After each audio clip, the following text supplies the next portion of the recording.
Hey everyone, it's Scott from Heroic Studios Gaming coming at you with another video. Today I'm going to be talking about the Old Gods of Appalachia, which is not a book, so it kind of falls into a weird category of review because the Old Gods of Appalachia is a podcast. In fact, it's a eldritch horror anthology podcast set in the darkest mountains of Appalachia. It's an alternate universe, but it's not a book. It's a podcast, so it's an audio format kind of thing, but it is pretty good, and also the source material for the review that I did for Old Gods of Appalachia, the RPG, made by Monica Kim. So, let's talk about it. Well, there's 50 episodes of Old Gods of Appalachia. There's 3 seasons, each consisting of 13 episodes, and then there's a series of special episodes throughout. There's Halloween specials. There's Patreon exclusive series that have a decent number. So it comes out to like 50 episodes. Plus on their podcast, they also do interviews with other writers and things. But it's a series of stories that take place in an alternate Appalachia where the mountains are meant to be inhabited by something, or never meant to be inhabited, but they are inhabited by people and something darker. Long before anyone ever lived in Appalachia in this alternate universe, beings of immeasurable darkness and incomprehensible madness were entombed within the rocks. They were buried underneath in very sort of Lovecraftian eldritch horror style. They've always been there. And over time, forces of the world have eroded the mountains until eventually people started living on the mountains. And then as the people began to carve into the earth to get at the coal and other minerals underneath, they got closer and closer to the dark prisons of these monsters, thereby allowing them to slip out. There was obviously some other metaphysical things that allowed them to slip out because they were existing before mining really started happening in the mountains.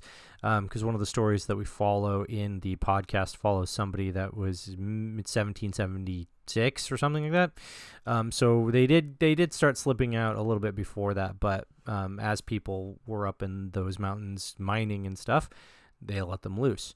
So the people that do the mining accidentally kind of encountered what is called the dark, which is the evil aspect of the universe, whereas the green, which is the power of life and nature, is kind of what holds the dark at bay, kind of is what holds things down. It's a very interesting series of stories, but it progresses in not a chronological order. That's why it's called an anthology. It's got a whole bunch of cool, creepy stories, and it jumps around in chronology. If you listen to them straight, you do get decent amount of stories. There are a series of stories that are in order, so you hear a series of stories in order, maybe 3, 4 in order, and then it will go, now we're going to jump to something entirely different, which may or may not be down the line chronology, which may or may not be connected to the stories that you just heard, but inevitably you get decent story arcs. And there's this thing called the Red String Society or something like that, Red Pin Society, of people who have basically made poster boards of conspiracy theories where they've linked them all together. So you do inevitably kind of get some ideas, but the reason why they decided to do an anthology is because they're clever, and they realized that they couldn't just, like, it'd be, instead of writing a whole book, they could write a series of stories and then take aspects from one story and apply it to a different story, and in very Lovecraftian style, much like the pulp magazines of the day, they allow you to get little snippets and pieces. So they're basically novellas, a series of novellas that they share with everyone. And then as it gained in popularity, they started, they had sound effects and things. It was pretty well produced from the beginning, but as they've gained in popularity and gained more sponsorship and things, they were able to branch out and have more voice actors, do live shows. And so I can't even, if I were to count all the live shows, I don't even know how many live shows they've done because they don't really record them. They do exist sometimes, but mostly they're live shows. They literally go to places on tour and they do live shows for audiences. So the number of episodes is ridiculous. It's high. Like I said, there's 50 that I'm aware of. There are 39 listed officially, and then I know that if you have like a podcatcher, you'll find other episodes, which include some interviews, but also include those special episodes. And if you're on Patreon and you have the Patreon feed has way more. So there's at least 50 episodes of the show, and then there's live episodes. There's various hidden ones that you wouldn't really be able to find, little one-shot things they've done, or little cameos and things. But overall, it's great. The two writers of it are Steve Shell and Cam Collins. Steve Shell was the sort of original writer. He was a teacher, and he is known for his slam poetry. But then the other writer is Cam Collins, who is essentially a spooky goth girl who has a degree in English and communications, but was working as a graphic designer. So that's kind of where we get cool stuff like that happening. Both of them live in Appalachia. Steve Shell lives in Asheville, North Carolina, whereas Cam currently lives in Bristol, Tennessee / Virginia. It's kind of on the line, I guess. But they are both natives to the area and are quite aware of all of the old things.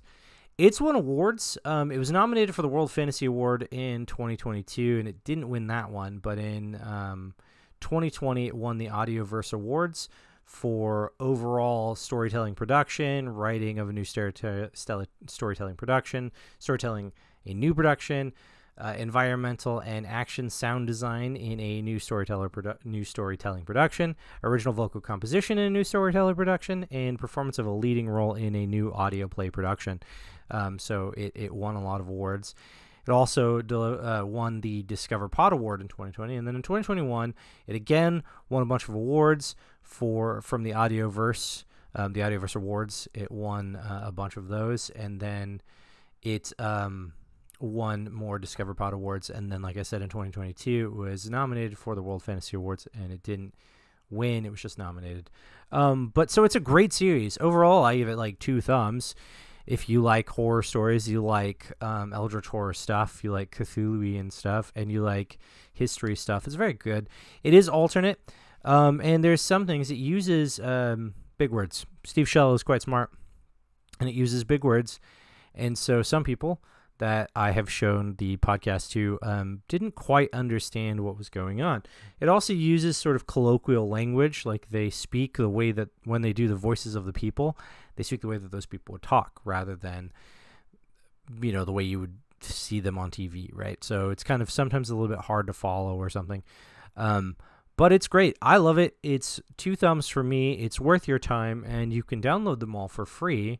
You don't have to pay for them, but there's lots of merch you can buy. There's the RPG you can buy, and if you wanted to pay for them, you could follow them on Patreon, which is not tremendously expensive. I followed them for quite a while, and the only reason I stopped is because I wasn't listening to them very much, so I think I probably gave them like $60 because I was paying $10 a month.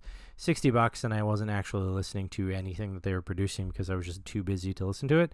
So I realized that it was probably not the best for me to continue following on Patreon, though I may go back so I can pick up the things that I missed after I stopped following them, and also during the time that I wasn't really listening.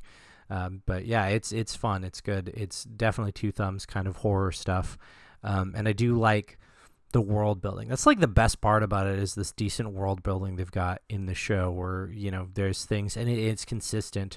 Like Barlow is consistent the whole time you hear the Barlow series. And then when it comes back to Barlow, like in later seasons, it's still consistent. So it's pretty good world building they've got. So yeah, that's it. Go listen, go have fun, and go be scared.